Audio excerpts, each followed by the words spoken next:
Yoyo di Beber Cirebon. Beber Cirebonnya. Yoyo. Ya, Yoyo. Berkaitan dengan puisi rezeki dan nasib.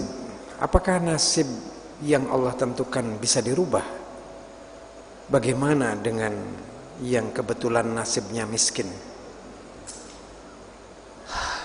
Teorinya begini, mazhab Ahlussunnah wal Jamaah ya. Qada itu replita rencana pembangunan 5 tahun. Artinya tahun 2010 sampai 2015 itu disusun sekarang. Ya kan gitu. Nah, 2000 sampai 2005 itu disusunnya kemarin. Itu replita rencana pembangunan 5 tahun. Zaman Pak Harto begitu kan? Ya. Sekarang nggak ada ya? Nggak ada. Nah, ketika masih menjadi kertas kerja di tangan Bappenas, di tangan Presiden, itu namanya replita. Nah, ketika pelaksanaannya pelita, itu sudah masuknya qadar. Kalau replita itu rencananya. Jadi qada itu rencana Tuhan, qadar itu pelaksanaannya. Tidak akan jauh ya apa yang direncanakan dengan yang dilaksanakan. Karena Allah Maha Kuasa, Allah innama amru idza arada syai'an an yaqula kun fayakun, maka dari perencanaan dengan pelaksanaan tidak akan bergeser sedikit pun. Berbeda dengan akal manusia. Rencananya seperti ini anggarannya. Di tengah perjalanan meleset, terjadilah perubahan anggaran. Targetnya tidak tercapai. Itu biasa manusia mah. Tapi minimal kita punya rencana saja, artinya menyimpangnya tidak terlalu jauh. Jadi kalau kita punya target 100%, lalu kita menggapainya hanya 80%, sudah bagus lah. Ya kan begitu. Jangan tanpa rencana. Nah, sekarang yang dirubah mana? Nah, di sini Ahlussunnah wal Jamaah,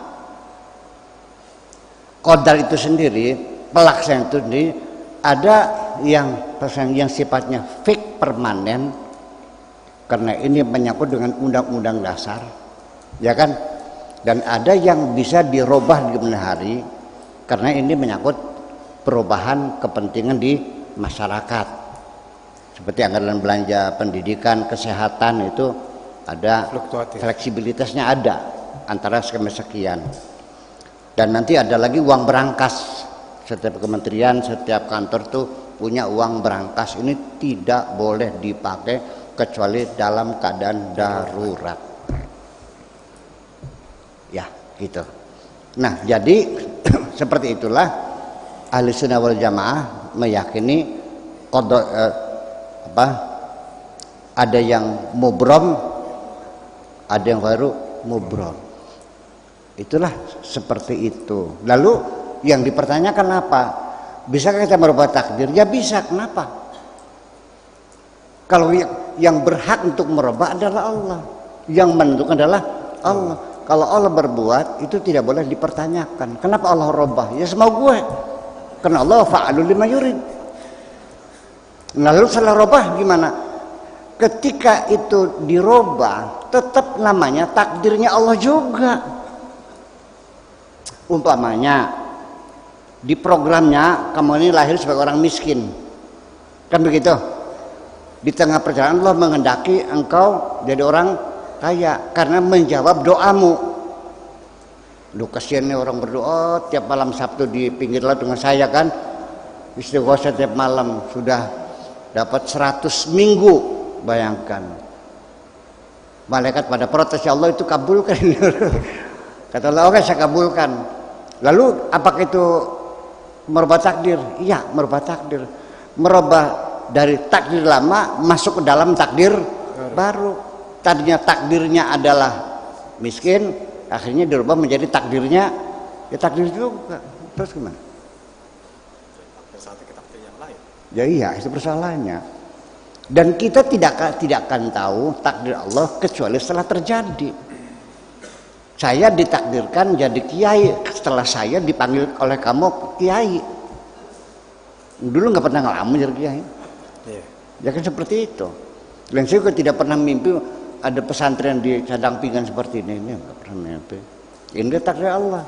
Dan kita tidak akan bisa mengetahui karena itu alam ghaibiat.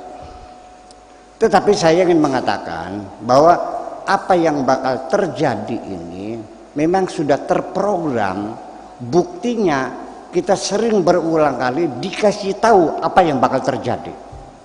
Itu persoalan.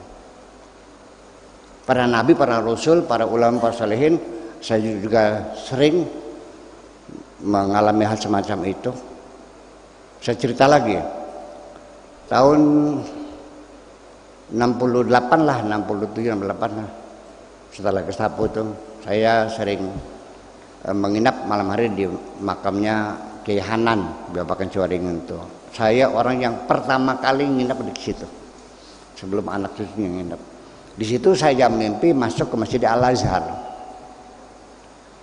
Di situ sedang ceramah, tapi orangnya tinggi-tinggi, jadi saya nggak bisa ngelihat. Akhirnya saya lihat tiang, lalu akhirnya naik dan duduk di galangan ya datangnya itu.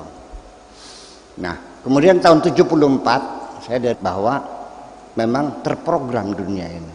Itu saya persoalan. Nah, nanti apakah Anda yakin tidak yakin terserah Anda sekarang. Ya kan lucu kan begitu. Kalau yakin kan begitu. Ya, itu ya. Dejavu Bu ya. Non? Yang dikatakan dejavu itu seperti itu. Ya, itulah makanya. Nah, Sigmund Freud sendiri menggambarkan antara jasad dengan roh itu adalah ketika kita seimbang, maka mimpi kita adalah mimpi yang tadi siang. Siang tadi kita menyampaikan cinta kepada perempuan, ditolak. Malamnya mimpinya diterima. Sore ini kita ngaji, malamnya ke bawah mimpinya nih. Nah, itu satu. Tapi ketika roh kita ke belakang, jasadnya ke depan, yang kita impikan adalah masa kanak-kanak dulu, yang lalu. Tetapi kalau roh kita maju ke depan, kita mimpi yang akan terjadi. Seperti itu aja. Yeah. Ya. Silakan aja dibaca nanti The Interpretation of Dream punya Sigmund Freud. Itu Interpretation of Dream, takbir mimpi bahasa ininya, takbirul manam bahasa Arab. Seperti itu kira-kira. Jadi nanti Ibnu Sirin itu dalam kitabnya 2 jilid sebesar ini itu juga membuat takbir manam sistem perkamusan pakai alfabeta. Kalau peci ya di bape dia peci. Nanti melihat peci, bikin peci, dikasih peci, kehilangan peci, itu maknanya berbeda-beda semuanya. Dan itu ilmu takbir manam itu yang pertama kali orang diberi ilmu itu Nabi Yusuf alaihissalam. Kira-kira seperti itu. Oke, luar biasa.